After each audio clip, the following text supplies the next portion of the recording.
الکریم اما بعد فاعوذ باللہ من الشیطان الرجیم بسم اللہ الرحمن الرحیم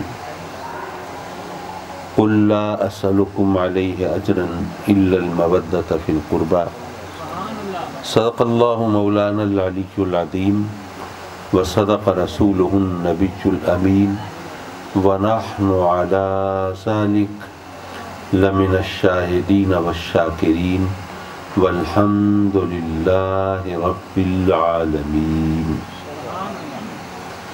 واجب التعظیم علماء کرام، لائق تقریب مہمانان گرامی اور مکرم و معزز خواتین و حضرات، میں عزیزم محترم مولانا ارشاد ذیشان صاحب کا دل کی گہرائی سے شکر گزار ہوں کہ انہوں نے مجھے اس خوبصورت اور باوقار محفل میں شرکت کی دعوت دی، اور یہاں آ کر مجھے پتہ چلا کہ یہ محفل تو مغرب کے وقت سے سجی ہوئی ہے، مجھے معلوم نہیں تھا، اور میرے شیڈیول کے مطابق تو میں مغرب کے وقت وہاں حضور قبلہ عالم کی بارگاہ میں حاضر ہوا، مغرب کی نماز وہاں پڑھی، وہاں حاضری دے کے واپس آیا، اور پھر ایک اور محفل سجی ہوئی تھی حضور قبلہ عالم کی یاد میں، وہاں حاضری دی۔ پھر اس کے بعد ہمارے دوستوں نے کچھ ضیافت کا انتظام کیا ہوا تھا، پھر وہاں گئے، اور وہاں سے یعنی جو مجھے دیا ہوا شیڈیول تھا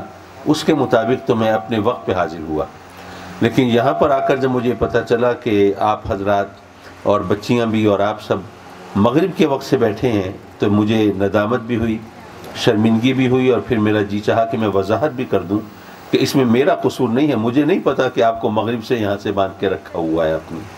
بہرحال جو وقت گزر گیا، اب اس کے بارے میں تو سوائے میں معذرت کی اور کچھ نہیں کر سکتا، لیکن رب کی بارگاہ میں یہ التجا ضرور کرتا ہوں کہ رب کائنات وہ تمام وقت جو آپ نے یہاں گزارا اپنے کرم سے اس کو عبادت میں شمار فرمائے، اور ہر اس کے صدقے میں آپ کی تکلیفیں دور فرمائے اور مسائل حل فرمائے۔ مجھے پہلے معلوم نہیں تھا، راستے میں معلوم ہوا کہ یہ جو محفل ہے یہ سیدہ کائنات سلام اللہ علیہا کی کے حوالے سے ان کی عظمت و شان اور آپ کی بارگاہ میں اپنی عقیدت و محبتوں کے اظہار کے لیے یہ سجائی گئی ہے۔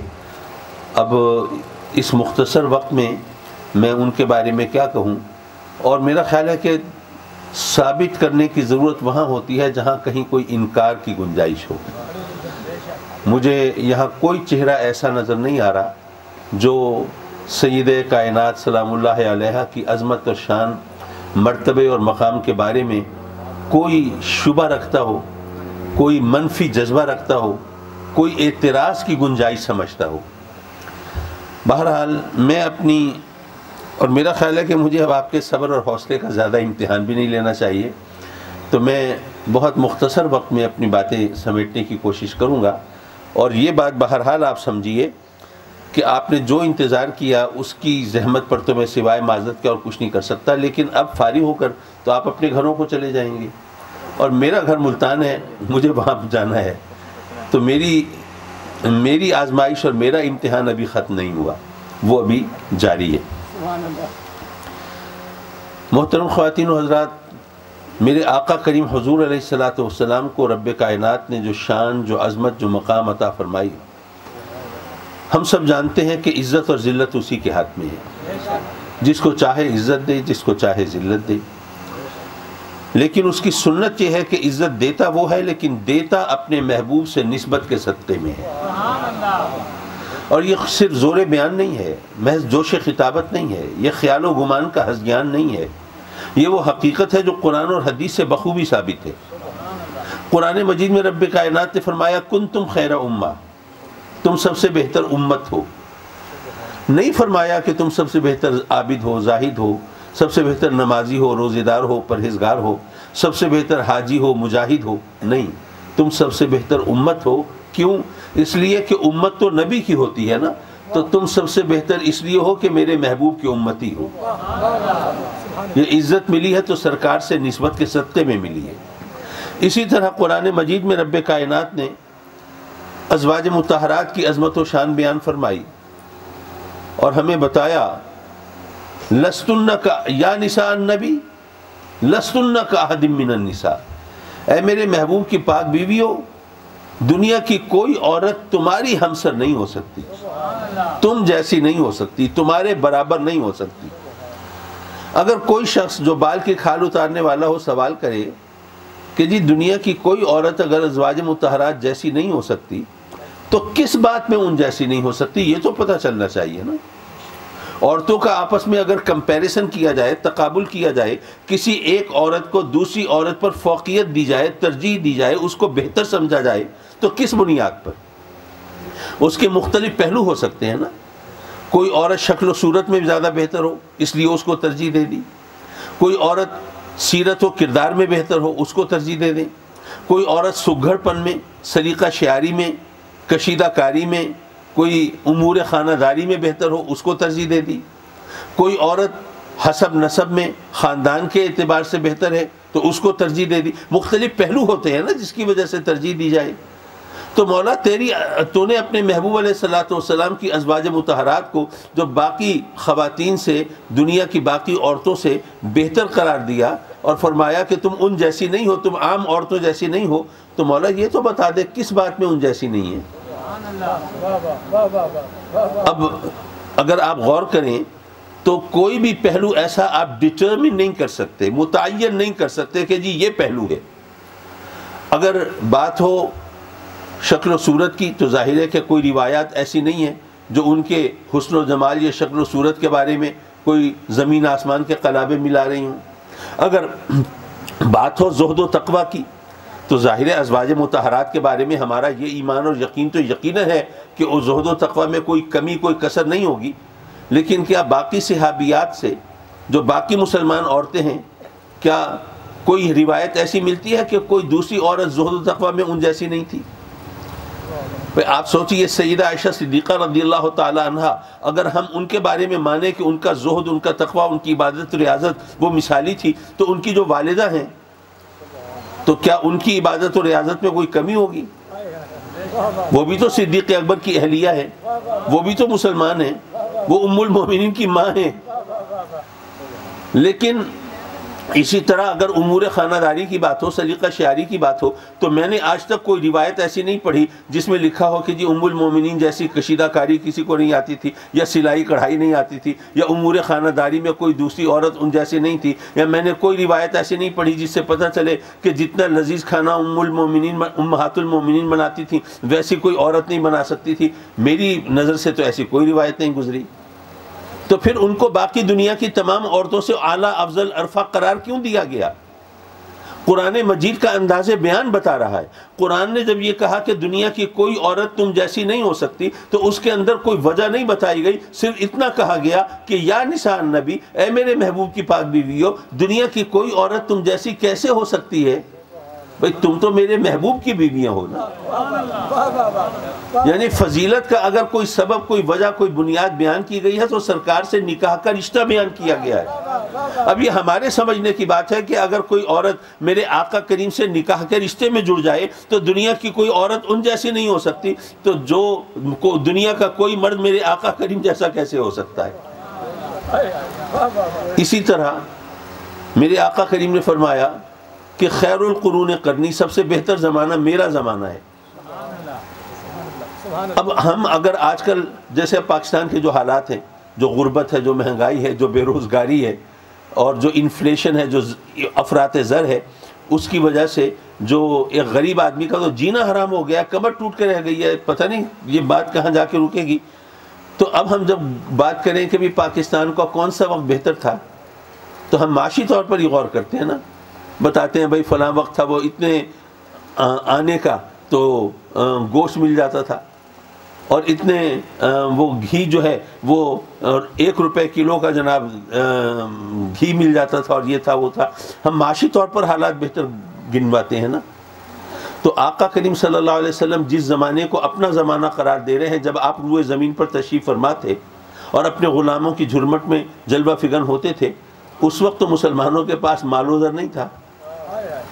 میرے آقا کریم بھی کھجور کی چٹائی پر آرام فرماتے تھے نا، پیوند لگے کپڑے بھی زیب تن فرماتے تھے، اپنی نالین پاک کو خود بھی مرمت فرما لیا کرتے تھے، جو کی روکھی سوکھی پہ گزارا بھی فرماتے تھے، بلکہ بسا اوقات کھانے کو نہیں ہوتا تھا تو شکم مبارک پہ پتھر بھی باندھ دیا کرتے تھے۔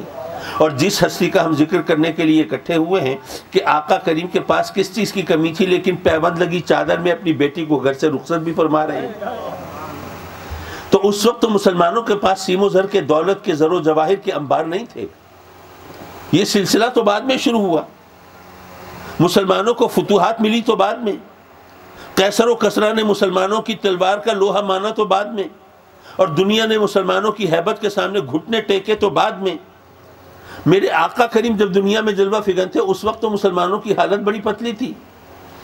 تو آقا سے اگر کوئی سوال کرنے کی جسارت کرے، سرکار جس زمانے کو اپنا زمانہ قرار دے رہے ہیں، اس وقت تو مسلمانوں کو 2 وقت اگر روٹی مل جاتی تھی پیٹ بھر کے تو وہ خوشحالی کا وقت گنا جاتا تھا، تو وہ وقت تو بہتری کا وقت کیسے گن سکتے ہیں؟ آپ فرماتے ہیں میرا زمانہ سب سے بہتر زمانہ۔ اگر کوئی یہ سوال کرے تو میرے آقا کریم فرمائیں گے اے میرے غلاموں تم کیا سمجھتے ہو؟ یہ فضیلت، یہ بہتری، یہ اعلیٰ اور عرفہ ہونا، یہ کیا مال و دولت سے ہے؟ کیا زمین جائیداد سے ہے؟ کیا فتوحات سے ہے؟ کیا لاؤ لشکر سے ہے؟ کیا عظیم الشان سلطنت سے ہے؟ نہیں، ارے عظمت اور فضیلت تو مجھ سے نسبت میں ہے۔ میرا زمانہ سب سے بہتر کیونکہ وہ میرا زمانہ ہے۔ نعرہ تکبیر، نعرہ حیدری، نعرہ تحقیق۔ تو جب ہمیں یہ پتہ چل گیا کہ ہر عزت ملتی ہے میرے آقا کریم کے دامن سے، تو ذرا سوچئے کہ پھر جس کی سرکار سے جتنی قریب کی نسبت ہوگی، جتنی مضبوط نسبت ہوگی، اس کو اتنی زیادہ عزت ملے گی۔ تو خاتون جنت کی عظمت اور فضیلت کے حوالے سے کیا یہ بات کم ہے کہ وہ سرکار کی لخت جگر ہیں؟ اچھا پھر یہ دیکھیے، ذرا سورہ کوثر کے پس منظر میں تھوڑی سی توجہ کیجئے۔ میرے آقا کریم صلی اللہ علیہ وسلم جس زمانے میں سرکار جلوہ فگن ہوئے، وہ زمانہ کیسا ہے کہ اگر کسی کے گھر بیٹی پیدا ہوتی ہے تو وہاں پر صف ماتم بچ جاتی ہے، وہاں پر رونا دھونا ہوتا ہے، لگتا ہے کسی کی پیدائش نہیں ہوئی، کوئی فوتگی ہو گئی ہے، موت ہو گئی ہے، ماتم ہو رہا ہے۔ ایسے ماحول میں میرے آقا کریم تشریف فرما ہوئے، اور ایسے ماحول میں رب کائنات نے اپنے محبوب کو بیٹیاں عطا فرمائیں، بیٹے دے کے واپس لے لیے۔ سبحان اللہ، سبحان اللہ، سبحان اللہ، کیا خوب نکتہ حضور، سبحان اللہ۔ یہاں پر ایک بات اور سمجھیے، ایک اگر نقطے کی بات ہے تو وہ یہ ہے کہ آپ نے علماء سے میلاد کی محفلوں میں سنا ہوگا کہ جس شب میں میرے آقا کریم جلوہ فگن ہوئے، شب میلاد، اس رات رب کائنات نے ہر گھر میں بیٹے عطا فرمائے، کسی کے گھر میں بیٹی پیدا نہیں ہوئی۔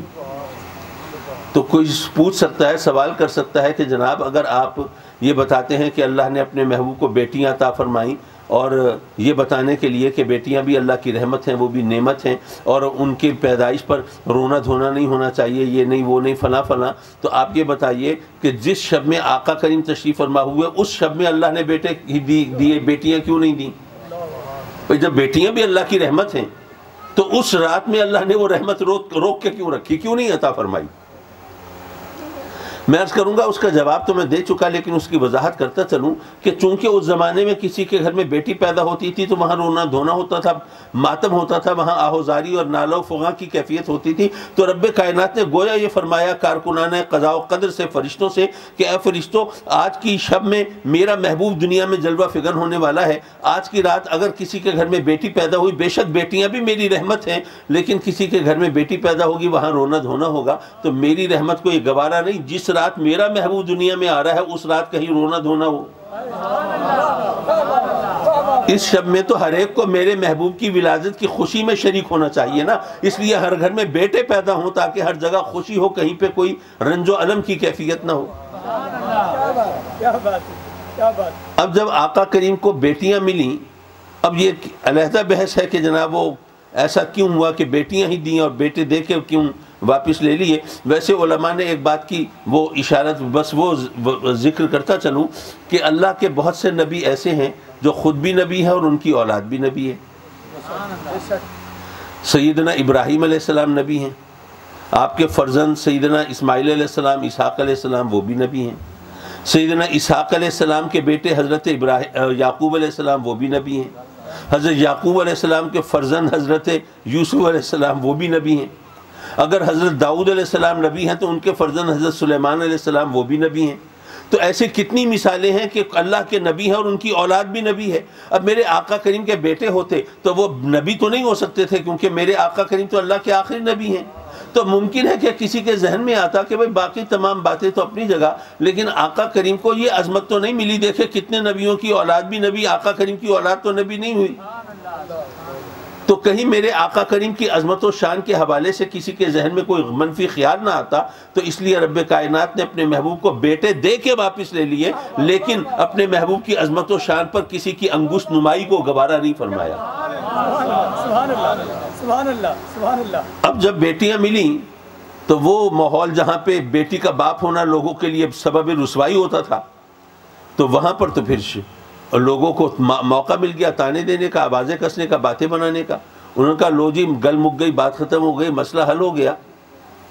انہوں نے آقا کریم صلی اللہ علیہ وسلم کو معاذ اللہ تانا دیا ابتر ہونے کا. ابتر کسے کہتے ہیں؟ منقطع النسل، وہ شخص جس کی نسل منقطع ہو جائے، جس کی نسل آگے نہ چلے، یعنی جس کا بیٹا نہ ہو.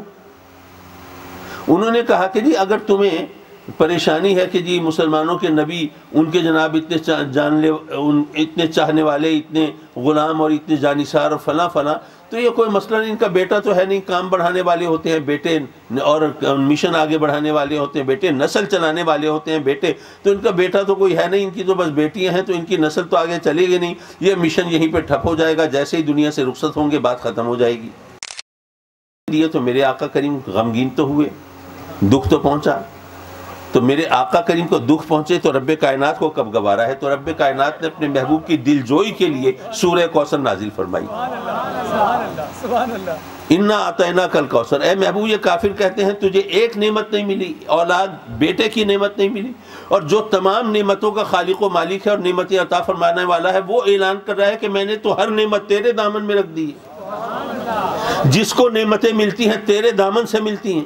میں نے دونوں جہان. اس کا غم غلط ہو جائے، یا اگر یہ کھانے پینے کا شوقین ہے تو چلو کوئی اس کے لیے کوئی سجی منگوا لو، کوئی جناب میک ڈونلڈز، کوئی KFC منگوا لو، تاکہ کھانے پینے سے اس کی طبیعت بہل جائے گی اور اس کا ذہن ادھر ادھر ہو جائے گا. یا اگر اس کو کوئی اچھی کتابیں پڑھنے کا شوق ہے تو کوئی اس کے ذوق کے مطابق کوئی اچھی کتاب منگوا کے دے دو، یہ اس میں لگ جائے گا. یا اگر یہ کھیل کود کا شوقین ہے، مثلا کرکٹ کا شوقین ہے، تو چلو اس کو وہ اتفاق سے جب بٹیر لگا تھا ہاتھ میں، مسلمان فائنل جیتا تھا، تو چلو وہ میچ کی فلم منگوا کے دے دو، یا وہ دیکھ لے گا، اس کا دل بہل جائے گا. یعنی دل بہلانے کے لیے نصیحتیں نہیں کی جاتی، بلکہ دل بہلانے کے لیے اس کام میں لگایا جاتا ہے جس میں اس کا دل بہل جائے، اس کا دھیان بڑھ جائے اور وہ غم کی طرف اس کا خیال نہ جائے. لیکن یہاں تو رب کائنات فرماتا ہے فصل لربک وانحر، پس آپ نماز پڑھیے اور قربانی دیجئے. تو بھئی کسی کا دل دکھا ہوا ہو تو اس کو نصیحتیں کی جائیں گی کہ تم نماز پڑھو، اس کو نصیحتیں کی جائیں گی کہ تم قربانی دو. یہ کیا بات بنی؟ یہ دل بہلانے کا انداز تو نہیں لگتا. تو میں عرض کروں گا کہ دل بہلانے کا انداز ہی ہے. رب کائنات نے فرمایا کہ اے محبوب، جب کسی کو دکھ پہنچے تو اسے اس کام میں لگایا جاتا ہے نا کہ جس کام میں لگ کے وہ غم کو بھول جائے.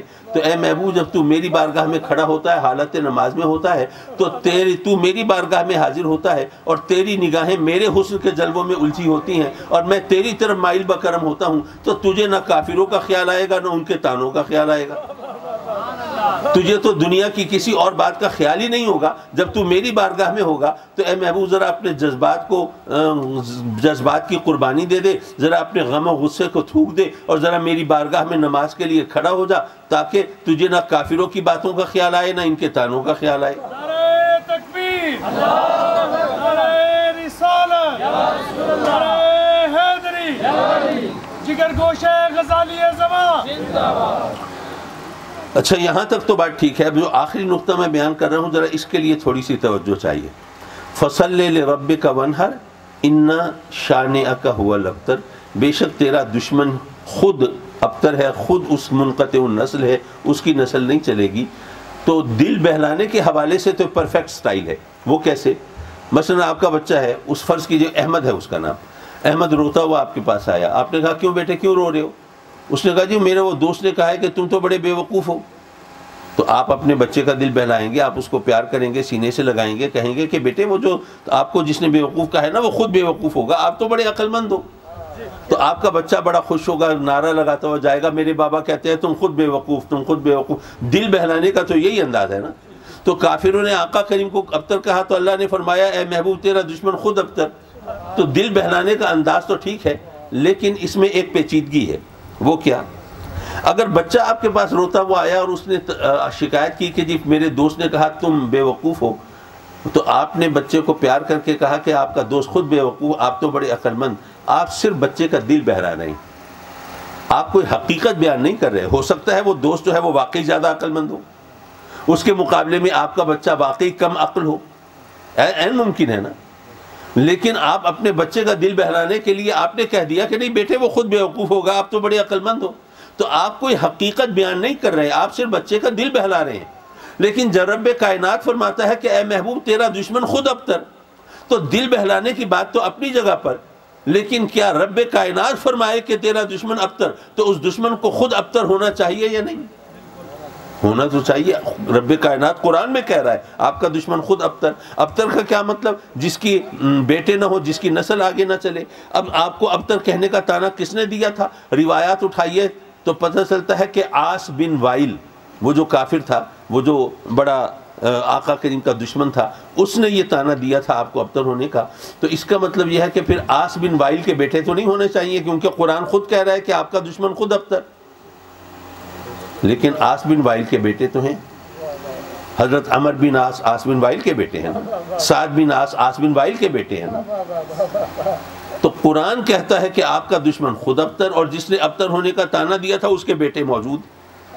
اب کیا کریں حضرات مکرم؟ دراصل یہ ہے وہ مقام جہاں پہ میں آپ کو قرآن کی سمجھنے کا انداز بتانا چاہتا ہوں، قرآن ہمیں کس طرح سمجھنا چاہیے۔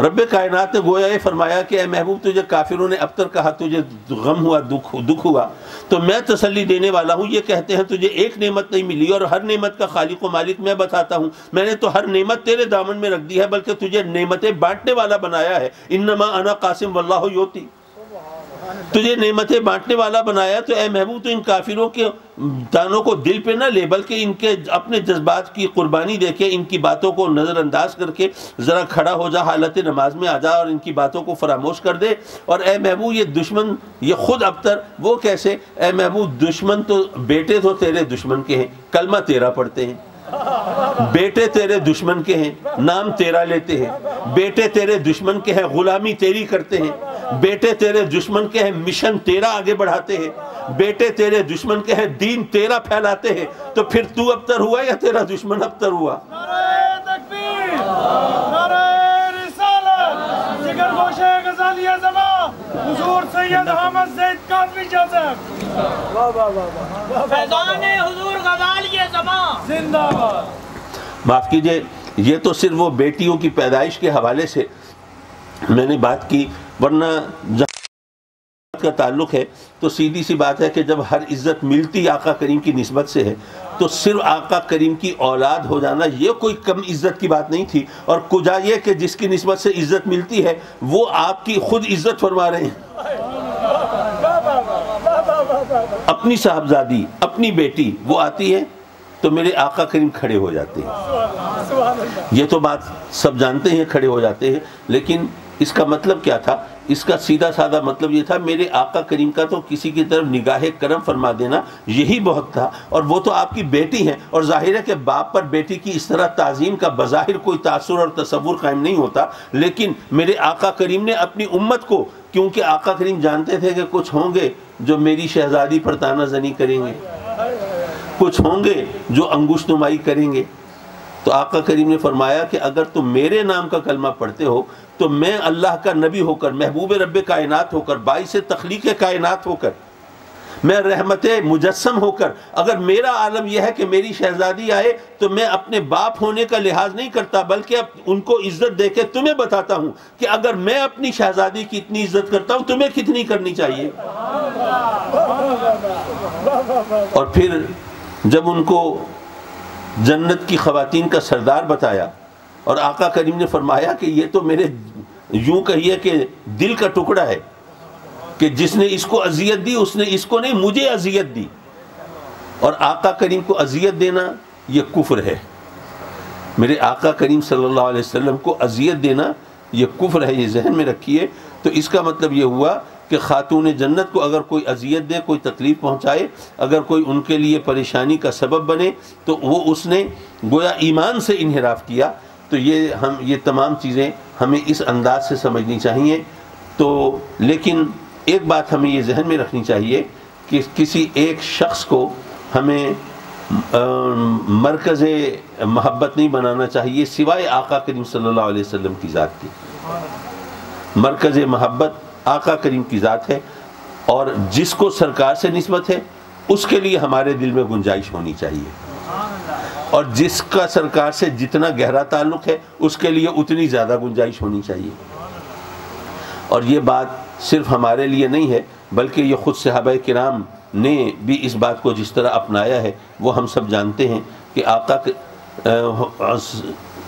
سیدنا صدیق اکبر رضی اللہ تعالیٰ عنہ جب انہوں نے زمام خلافت سنبھالی ہے تو آپ کو پتہ ہے نا کہ آپ نے ایک لشکر ترتیب دیا تھا وہاں عیسائیوں کے مقابلے میں۔ اب جب آقا کریم نے پردہ فرمایا تو جو نئے مسلمان ہوئے تھے اور جن کو بڑا مشکل لگ رہا تھا زکوٰۃ دینا، جن کو بڑا مشکل لگ رہا تھا اسلام کے احکام پر عمل کرنا، وہ اب جان چھڑانے کے چکر میں تھے۔ تو انہوں نے دیکھا کہ آقا کریم پردہ فرما چکے، تو اب تو مسلمان جو ہیں ان کی طاقت ختم ہو گئی ہے ایک طرح سے، تو اب کسی طرح ہم بغاوت کر دیں اور مدینے پر حملہ کر دیں اور قبضہ کر دیں اور مسلمانوں کو منتشر کر دیں اور تہہ تیغ کر دیں، بس ہمارا مسئلہ حل ہو جائے گا۔ جو اس چکر میں تھے، اب ان کو پتہ چلا کہ اس وقت جب وہ سمجھ رہے ہیں کہ مسلمان کمزور ہیں، اس وقت مسلمانوں کا لشکر روانہ ہو رہا ہے عیسائیوں کے مقابلے میں۔ سیدنا صدیق اکبر سے صحابہ کرام نے کہا کہ جی اب یہ وقت ایسا نہیں ہے، لوگ ہم پر حملہ کرنے کی فکر میں ہیں، اگر آپ نے لشکر روانہ کر دیا مدینہ کمزور ہو جائے گا، مرکز کمزور ہو جائے گا، اور اگر خدا نہ خواستہ مدینے پر مرکز پر اگر کافروں کا، غیر مسلموں کا، دشمنوں کا قبضہ ہو گیا تو پھر تو ہمارے پاس کچھ نہیں بچے گا۔ آپ نے کہا کہ نہیں، جو لشکر میرے آقا کریم نے ترتیب دے دیا تھا اور بھیجنے کا اعلان کر دیا تھا، اگر مجھے یہ خطرہ ہو کہ مجھے جناب یہ جنگل کے جانور گھسیٹ کے لے جائیں گے اگر میں نے وہ لشکر بھیجا، تب بھی میں وہ لشکر نہیں روکوں گا، آقا کریم کے فرمان کے خلاف نہیں چلوں گا۔ اس کا نتیجہ کیا نکلا؟ جب آپ نے وہ لشکر بھیجا، وہ جناب کافر، وہ باغی جو کہ اس چکر میں تھے مدینے پر حملہ کریں، انہوں نے کہا کہ ارے ہم تو سمجھ رہے تھے مسلمان کمزور ہیں، مسلمانوں پر حملہ کر کے ہم ان کی ایسی کی تیسی کر دیں گے۔ ارے ان کی طاقت تو یہ ہے کہ اس عالم میں وہ لشکر روانہ کر رہے ہیں رومیوں کے خلاف، تو یہ تو اچھا ہوا ہمیں پہلے پتہ چل گیا کہ ان لشکر بھیج دیا ہے، ورنہ ہم تو غلط فہمی میں حملہ کرتے، ہم تو مارے جاتے۔ تو آپ کے اس کام سے وہ مسلمانوں کی طاقت اور ہیبت کا وہ سکہ بیٹھ گیا اب دشمنوں پر کہ کسی کو مدینے کی طرف آنکھ اٹھا کے دیکھنے کی جرت نہ ہوئی۔ تو کہنے کا مطلب یہ تھا کہ آقا کریم کے فرامین کو جو جتنا مانتا ہے تو اسی قدر رب کائنات ان کو عزت عطا فرماتا ہے۔ بہرحال یہ بات میں نے صرف اس لیے کی کہ ان کے یہاں پہ جو علماء ہیں وہ جانتے ہیں کہ آج کل اہل سنت میں کچھ لوگوں نے فتنہ ڈالنے کے لیے خاتون جنت کے مقابلے میں صدیق اکبر کو کھڑا کرنے کی کوشش کی ہوئی ہے، حالانکہ ظاہر ہے کہ ان کا کوئی مقابلہ ہی نہیں ہے۔ کم از کم اہل سنت میں تو کبھی یہ اختلافی موضوع نہیں رہا۔ اگر صدیق اکبر کی عظمت کی بات ہوئی تو وہاں پر بھی ہم نے جبین نیاز کو خم کیا، اگر خاتون جنت کی شان اور مرتبے کی بات ہوئی تو وہاں پر بھی سب نے تسلیم کیا کہ ان کی عظمت کو مانے بغیر کوئی مومن نہیں ہو سکتا۔ تو اہل سنت میں یہ کوئی اختلافی بات نہیں ہے۔ صرف آخری بات عرض کر کے میں گفتگو ختم کر رہا ہوں۔ دیکھیے بات یہ ہے، ہمارے پاکستان میں آج کل میرا خیال ہے کہ یہ علاقہ بھی ایسا ہی ہے کہ سرداری نظام تو یہاں بھی چلتا ہوگا۔ آپ کے جو وڈیرے ہیں ماشاءاللہ، سنا ہے کہ آپ کے ہاں کوئی لالے کا حضرات ہیں، اور اسی طرح اور قومیں ہیں، وٹو ہیں، اور جو بڑے بڑے وڈیرے ہیں، تو ان سے ان کی عملداری میں، ان کی جیورسڈکشن میں اگر کوئی رہتا ہو تو کیا خیال ہے ان سے پنگا لے کے سکون سے رہ سکے گا؟ حضرات مکرم، اگر کوئی بڑا وڈیرا ہو، کوئی جاگیردار ہو، کوئی سردار ہو، اس کی عملداری میں، اس کے زیر اثر جو علاقہ ہے آپ وہاں رہتے ہوں، تو عقل کا تقاضا یہ ہے کہ ان سے حتی الامکان بنا کے رکھیں، ان سے پنگا نہ لیں، ان سے پنجہ آزمائی کی کوشش نہ کریں۔ ٹھیک ہے یا غلط ہے؟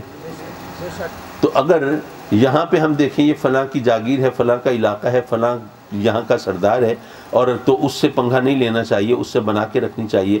تو یارو جس کو جنت میں جانے کا شوق ہے نا، اسے جنت کے سرداروں سے نہیں بگاڑنی چاہیے، ان سے پھر بنا کے رکھنی چاہیے۔ تو جب اتنی سی بات ہو جائے تو پھر خاتون جنت کی عظمت و شان پر کلام کرنے کی کوئی گنجائش نہیں رہتی، ہر ایک کو سر جھکانا پڑتا ہے اور سر تسلیم کو خم کرنا پڑتا ہے۔ اللہ تبارک و تعالی ہمارا ان سے عقیدتوں کا رشتہ اور مضبوط فرمائے اور ان کی غلامی کی نسبتوں پر فخر کرنے کی توفیق عطا فرمائے۔ وآخر دعوانا ان الحمد للہ رب العالمین۔